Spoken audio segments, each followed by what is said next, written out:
Mu lukungaano lw'ebibiina ebyenjawulo ebivuganya gavumenti olutuuliddwa ku Imperial Resort e Munyonyo, bannabibiina ebyenjawulo babaddeko ensonga ze bagayizagayizaamu nga basala amagezi ku butya bwe basobola okujja Mwami Museveni mu buyinza mu ngeri ey'emirembe balabe nga bataasa bannayuganda. Mu bano mubaddemu bannakibiina kya NUP nga bakulembeddwa mu Leader of Opposition Mathias Nsamba Mpuuga n'omukulembeze w'ekibiina kya NUP yennyini Talutumidde Mwana naye alwetabyemu.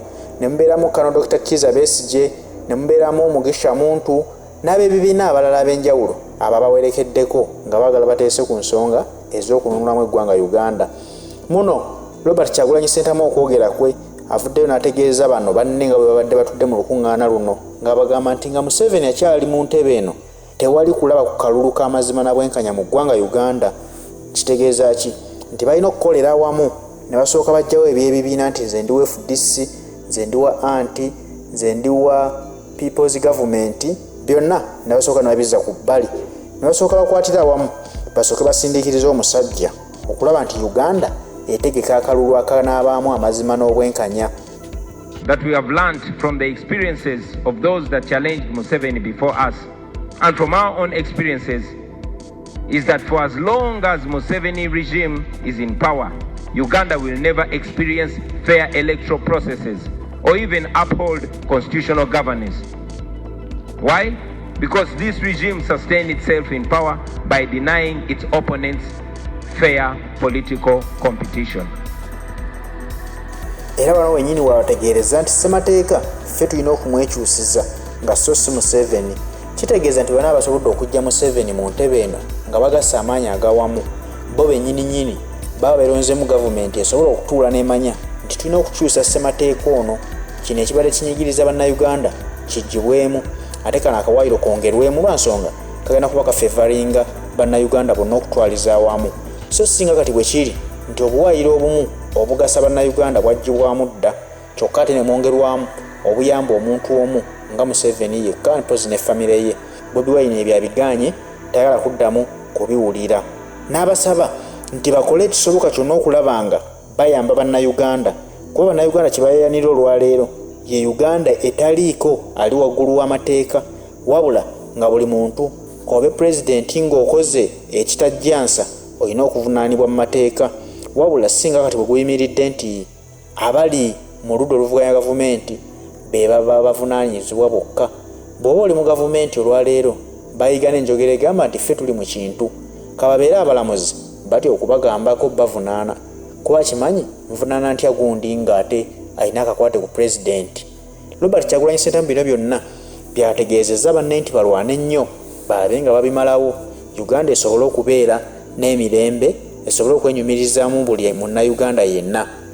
So the first thing to do, and I say this again, the first thing for us to do is to remove the Museveni regime, and only then shall we expect respect for any sensible political discussions. Ladies and gentlemen, we all know that the cornerstone of democracy is a constitution that guarantees the rights and freedoms of its citizens. Our constitution should be protected from manipulations and amendments which serve the interests of individuals as opposed to the interests of the nation. Friends, Ugandans yearn for a country where no one is above the law, where the judiciary operates without fear or favor, ensuring that justice is served to everybody. We must change the way our judges are appointed.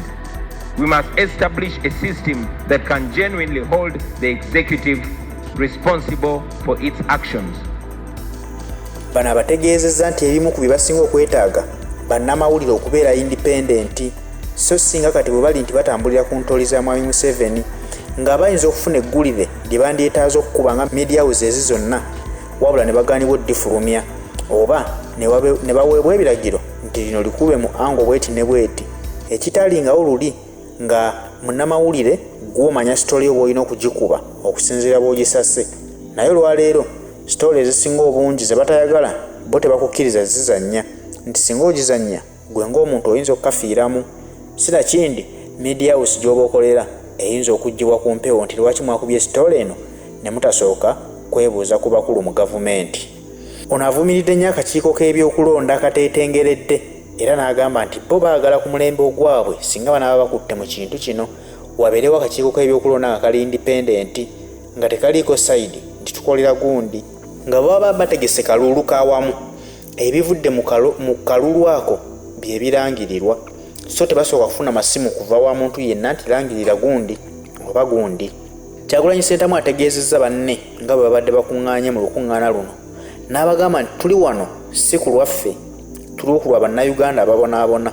Kitegeeza nti bye tuteesa wano tetuteesaamu byaffe kunywa mbunywe kacyayi tuteesa ebigenda okugasa eggwanga Uganda nga kyategeeza mu ekyo nti buli muntu abadde mu lukuŋŋaana olwo ebiteeseddwako abitwale nga nsonga nkulu tuleme kulowooza nti bagenda kuva mu miitingi eyo bikomaawo wabula nga buli omu alina okubiteeka mu nkola era ne batandikirawo okulowooza ku butya bwe bigenda okukolebwamu batuukirize ekiruubirirwa kyabwe ekyabakubisiza olukuŋŋaana olwo luleme kubasalira busa babeere nga ababadde bazze obuzzi okunyumirwamu wabula Kyagulanyi Ssentamu amaliriza nga bagamba balina okukwatira awamu bataase bannayuganda balabike nti nno Uganda bava mu maziga ge bakaabidde emyaka 38 Mwai Museveni gy'abafugidde baddemu okulaba nti Uganda enunulwa buto.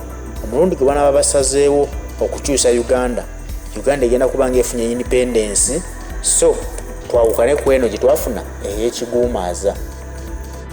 Ugandans yearn for a country where there is electoral integrity, where every election is a testament to the will of the people.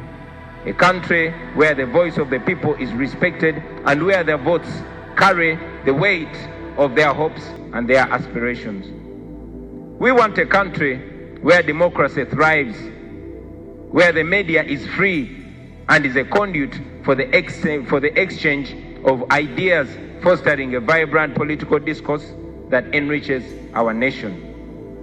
We must redefine the role of our national security institutions. They should not be used as tools of oppression and suppression. Instead, security forces should be protectors of our democracy, not obstacles to the same. We want an independent electoral commission that is free from political interference. Members of the Electoral Commission should be selected through a public and impartial process conducted by an independent body. They should be people of demonstrated integrity, committed to upholding democratic principles and values. They should not be appointed by the president.